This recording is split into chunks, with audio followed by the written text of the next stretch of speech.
हम शुरुआत करेंगे ये समझने से कि हमारा माइंड कैसे काम करता है। हमें दो चीजें समझने की जरूरत है, अवेयरनेस और माइंड। चलिए देखते हैं कि ये दोनों क्या हैं। मान लो कि अवेयरनेस एक चमकती हुई लाइट बॉल है, एक ऐसी लाइट बॉल जो आपके माइंड में इधर से उधर तैर सकती है।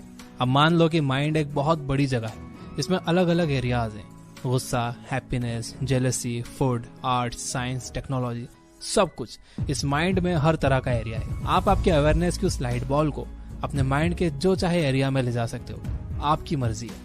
अगर वो लाइट बॉल आपके माइंड के हैप्पीनेस वाले एरिया में जाएगी तो वहां रोशनी करेगी और आप हैप्पी फील करने लगोगे। क्या आप हैप्पी हो? नहीं, वो अवेयरनेस की लाइट बॉल आपके माइंड के हैप्पीनेस वाले एरिया में है। सिमिलरली अगर वो लाइट बॉल गुस्से वाले एरिया में जाएगी तो वहां रोशनी करेगी। क्या आप गुस्सा हो? नहीं, आपकी अवेयरनेस गुस्से वाले एरिया में है। आप अपनी विल पावर और अपने ध्यान लगाने की शक्ति से उस लाइट बॉल को अपने माइंड के जिस एरिया में चाहे ले जा सकते हो। सबसे इंपॉर्टेंट बात यह है कि जहां आपकी अवेयरनेस जाती है वहीं आपकी एनर्जी भी जाती है। तो अगर आपकी अवेयरनेस आपके माइंड के गुस्से वाले एरिया में जाती है तो आपकी एनर्जी भी वहीं जाती है और वो आपके माइंड के उस एरिया को और मजबूत करती है। और ये हर दिन होता है। हम अपने आसपास के लोगों को और चीजों को अलाउ करते हैं हमारी अवेयरनेस को कंट्रोल करने के लिए। तो वो लोग जहां चाहते हैं हमारे अवेयरनेस को वहां ले जाते हैं और हमारी एनर्जी भी वहीं चले जाती है। और जिस तरह के एरिया में हमारी एनर्जी जाती है वैसे ही हमारी लाइफ भी बनती है। तो आपका गोल आपके माइंड को कंट्रोल करना नहीं होना चाहिए, बल्कि आपको आपकी अवेयरनेस कहाँ जाएगी ये कंट्रोल करना चाहिए। तो ये हम कैसे कर सकते हैं? इसके लिए हमें ध्यान लगाना सीखना होगा। तो पहले ये देखते हैं कि ध्यान क्या होता है। मेरे हिसाब से ध्यान एक ऐसी एबिलिटी है जिससे आप अपनी अवेयरनेस को लंबे समय तक एक जगह पर रख सकते हो। ज्यादातर लोग दो रीजंस की वजह से ध्यान नहीं लगा पाते। पहला ये कि उन्हें कभी ध्यान लगाना सिखाया ही नहीं गया है। दूसरा ये कि उन्होंने कभी ध्यान लगाने की कोशिश ही नहीं की। आप में से कितने लोग मैथ्स और साइंस की क्लासेस की तरह ध्यान की क्लासेस भी अटेंड करते हो? मैं दुनिया भर में ट्रेवल करता हूँ और लोगों से यही सवाल पूछता हूँ, लेकिन कोई अपना हाथ नहीं उठाता। आप में से कितने लोग जब स्कूल में पढ़ते थे तो आपसे ध्यान लगाने के लिए कहा जाता था? ये अजीब सा है ना। हमें स्कूल में ध्यान लगाने के लिए तो कहा जाता था, लेकिन ये नहीं बताया जाता था कि ध्यान लगाते कैसे। जब मैं बड़ा हो रहा था तो मुझे हमेशा ध्यान लगाने के लिए कहा जाता था, खाने पर ध्यान लगाओ, होमवर्क पर ध्यान लगाओ। आप में से कितने लोगों ने अपने बच्चों को ध्यान लगाने के लिए कहा है, लेकिन क्या कभी आपने उन्हें यह सिखाया है कि ध्यान लगाते कैसे हैं? अगर आपने उन्हें नहीं बताया कि ध्यान कैसे लगाते हैं तो उन्हें कैसे पता चलेगा कि ध्यान कैसे लगाते हैं?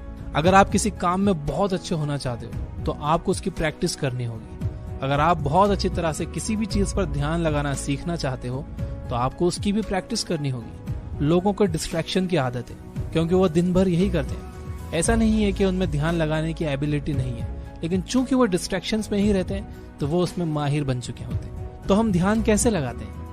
हम किसी भी चीज पर ध्यान लगाना सीख सकते हैं एक बार में एक ही काम करने की प्रैक्टिस करने से, और इस प्रैक्टिस को अपनी रोजमर्रा की जिंदगी में शामिल करने से। मेरे लिए मैं ये देखता हूँ कि वो मेरा कौन सा रूटीन है जो मैं रोज करता हूँ। मैं हर रोज अपनी वाइफ से बात करता हूँ, उसे मेरा अनडिवाइडेड अटेंशन देता हूँ। मैं अपनी अवेयरनेस पूरी तरह से उस पर ही रखता हूँ। अवेयरनेस भटक जाती है तो मैं वापस उसी पर ले आता हूँ। ये फिर भटकती है, मैं फिर उसी पर ले आता हूँ। मैं अपनी अवेयरनेस अपनी वाइफ पर ही रखता हूँ और अपना पूरा अटेंशन उसे देता हूँ।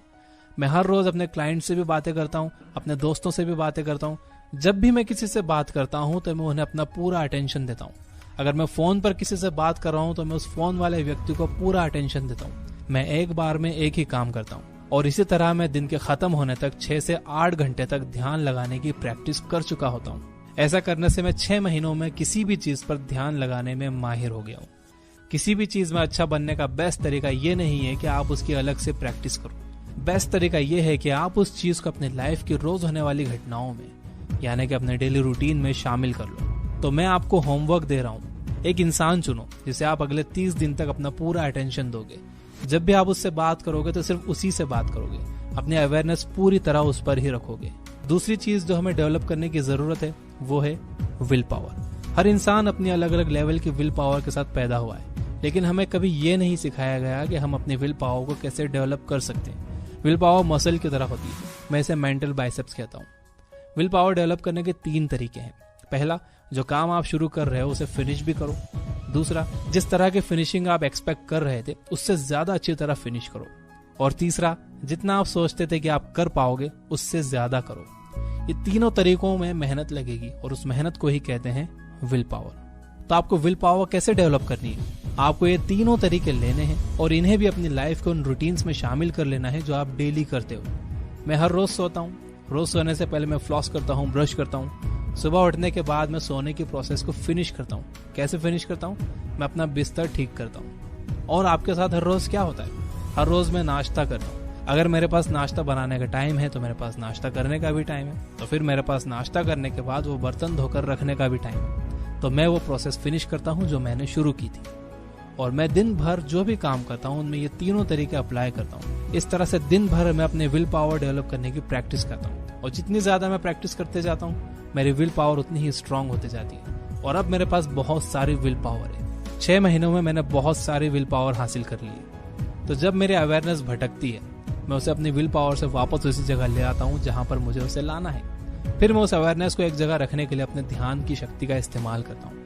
और फिर जहां मैं चाहता हूँ वहां मेरी एनर्जी खर्च होती है और फिर उस एनर्जी से मेरी लाइफ बनती है।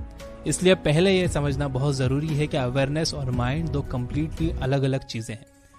आप ही कंट्रोल करते हो कि आपकी अवेयरनेस कहाँ जाएगी, आप ही कंट्रोल करते हो कि आपकी एनर्जी कहाँ जाएगी, और आप ही कंट्रोल करते हो कि आपकी जिंदगी कैसी बनेगी। अगली चीज हमें यह सीखनी चाहिए कि हम अपनी एनर्जी को कैसे मैनेज करें। हमें रोज एक लिमिटेड अमाउंट में एनर्जी मिलती है। हम एनर्जी लेते हैं और इसे हमारे आसपास के लोगों और चीजों पर लगा देते हैं और तब तक लगाते ही रहते हैं जब तक कि ये एनर्जी खत्म ना हो जाए। फिर हम थक जाते हैं, फिर हम सो जाते हैं। अगले दिन सुबह हमें वापस उतनी ही एनर्जी मिलती है और हम फिर से वो एनर्जी लोगों में और चीजों में तब तक लगाते रहते हैं जब तक कि वो खत्म ना हो जाए। लेकिन एक चीज ज्यादातर लोग नहीं करते, वो ये कि वो कभी ये अंदाजा नहीं लगाते कि उनकी एनर्जी को वो कहाँ कहाँ इन्वेस्ट कर रहे हैं। तो मैं हमेशा लोगों से कहता हूँ कि जितनी कदर आप अपने पैसों की करते हो उतनी ही कदर अपनी एनर्जी की भी करो। ये पैसों की तरह ही एक लिमिटेड रिसोर्स है जिसे आपको बहुत समझदारी से मैनेज करना होगा, बहुत समझदारी से अलग अलग जगह बांटना होगा और बहुत समझदारी से इसे इन्वेस्ट करना होगा। आप चाहे कितने भी अमीर क्यों ना हो, जब भी आप अपना पैसा खर्च करते हो तो पहले आप सोचते हो, समझते हो कि आप अपना पैसा कहाँ लगा रहे हो। अगर आप अपना पैसा किसी स्टार्टअप में भी इन्वेस्ट कर रहे हो तो आप उनसे कई सवाल करोगे कि उनके मैनेजमेंट में कैसे लोग हैं, उनका प्लान क्या है, आपके इन पैसों को वो कैसे खर्च करेंगे और आपके इन्वेस्टमेंट पर आपको क्या रिटर्न मिलेगा, क्योंकि ये एक लिमिटेड रिसोर्स है। तो फिर हम किसी इंसान या किसी चीज पर अपनी एनर्जी इन्वेस्ट करने से पहले ऐसा क्यों नहीं सोचते? हम ये अंदाजा क्यों नहीं लगाते कि वो इंसान या वो चीज हमारी एनर्जी डिजर्व करती है भी या नहीं? अगर मैं अपनी 10% एनर्जी किसी यूजलेस इंसान को दे रहा हूँ, मैं वही 10% अपनी फैमिली को दे सकता हूँ, अपने काम को दे सकता हूँ, मैं उन लोगों को दे सकता हूँ जिनसे मैं प्यार करता हूँ। लॉ ऑफ थर्मोडायनेमिक्स कहता है कि एनर्जी बनाई नहीं जा सकती और ना ही डिस्ट्रॉय की जा सकती है, लेकिन ये ट्रांसफर की जा सकती है एक चीज से दूसरी चीज में। तो अगर मैं एनर्जी नहीं बना सकता हूँ तो मैं ये जरूर जानना चाहूंगा कि मैं जिस इंसान को अपनी एनर्जी दे रहा हूँ वो उस एनर्जी का क्या करेगा। अगर वो उस एनर्जी को वेस्ट करेगा तो बेहतर यह है कि मैं उस एनर्जी को अपनी फैमिली को दूं, उन कामों को, उन लोगों को दूं जिनसे मैं प्यार करता हूँ। मेरे लिए डेथ एक बहुत बड़ी ताकत है एनर्जी को मैनेज करने की। मैं रियलाइज करता हूँ कि हमारी लाइफ लिमिटेड है और ये हमें एक ही बार मिली है, और चूंकि मेरी लाइफ लिमिटेड है तो मैं बिल्कुल क्लियर होना चाहता हूँ कि मैं अपनी एनर्जी कहाँ लगाऊं। अगर आपको यही नहीं पता कि ध्यान किस चीज पर लगाना है तो ध्यान लगाना सीखने का कोई मतलब नहीं है। तो ध्यान लगाना सीखने के साथ साथ ये भी सीखना जरूरी है कि आपको कहाँ फोकस करना चाहिए। तो मैं आपको एक और होमवर्क देना चाहता हूँ कि आप अपनी लाइफ का पर्पस ढूंढो। इसे ढूंढने का एक तरीका यह है कि आप रोज सुबह से 5 मिनट खुद के बारे में सोचो। आपका पर्पस क्या है ये सोचो। ज्यादातर लोगों को दूसरों के साथ टाइम बिताना अच्छा लगता है, लेकिन बहुत कम लोग ऐसे होते हैं जो खुद के साथ टाइम बिताने के लिए टाइम निकाल लेते हैं। तो सुबह उठने के बाद नहाओ और अपने घर में एक शांत जगह पर बैठ जाओ और खुद के बारे में खुद से सवाल करो। आपको लाइफ में क्या चाहिए, आपका पर्पस क्या है, आप इस दुनिया में क्यों हो, क्या चीज आपको पसंद है, आपका पैशन क्या है। कितने लोग बता सकते हैं कि उनका पर्पस क्या है? बहुत कम। जब आपका पर्पस क्लियर हो जाएगा तो आपको पता चल जाएगा कि आपको किस चीज पर ध्यान लगाना है, और जब आप उस चीज पर ध्यान लगाओगे तो आपकी एनर्जी भी उसी चीज पर खर्च होगी और उस एनर्जी से आपकी लाइफ बनना शुरू होगी और इसके बाय प्रोडक्ट होगी हैप्पीनेस। तो दोस्तों ये था दंडपाणि की स्पीच का एक पार्ट जो मैंने ट्रांसलेट किया है इंग्लिश से हिंदी में। मुझे ये बातें बहुत पसंद आई तो मुझे लगा कि ये बातें हिंदी ऑडियंस तक भी जानी चाहिए। अगर आपको मेरी ये मेहनत हेल्पफुल लगी हो तो आप इस वीडियो को लाइक कर सकते हो। आपके मुझे कमेंट्स आते हैं कि लास्ट में मैं वीडियोस को समराइज करता हूं तो वो आपको अच्छा लगता है। मुझे लगता है कि पर्टिकुलर इस वीडियो को समराइज करने की जरूरत नहीं है, क्योंकि लास्ट में ये समराइज हो गई है। So that's all. Inspirational book summaries सुनने के लिए आप ये बुक ऐप डाउनलोड कर सकते हो, उस पर अभी डिस्काउंट भी चल रहा है। Finally, you guys are amazing, keep reading, keep learning, keep growing. Thank you for watching.